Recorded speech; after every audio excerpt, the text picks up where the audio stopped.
প্রথমে মনে হয় এটা বুঝি শুকনো কোনো পাতা অথবা ঝুলে থাকা কোনো ফল, কিন্তু একটু খেয়াল করতেই দেখি একটা সামান্য নড়াচড়া, পাখার হালকা ঝাঁকুনি, একজোড়া ছোট্ট চোখের পলক ফেলা।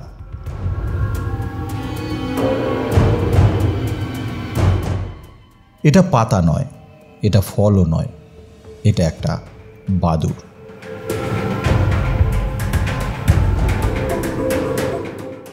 উল্টে ঝুলে থাকা এই প্রাণীটা যেন প্রকৃতির ভারসাম্যের নিখুঁত প্রতিচ্ছবি। বাদুড় একমাত্র স্তন্যপায়ী প্রাণী যারা সত্যিকার অর্থে উড়তে পারে। দিনের আলোয় এরা থাকে নিশ্চুপ, আর রাত নামলেই জেগে ওঠে জীবন্ত ছায়ার মতো।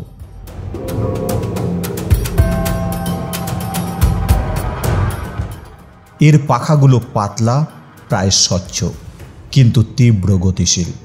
প্রকৃতির এক আশ্চর্য কারিগরি, শক্তিও আছে, নরমতাও।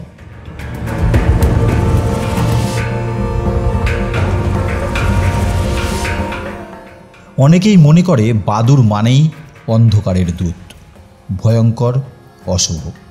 কিন্তু একটু কাছে গিয়ে দেখলেই বোঝা যায় এই নীরবতা, এই স্তব্ধতায় কত রহস্য লুকিয়ে আছে।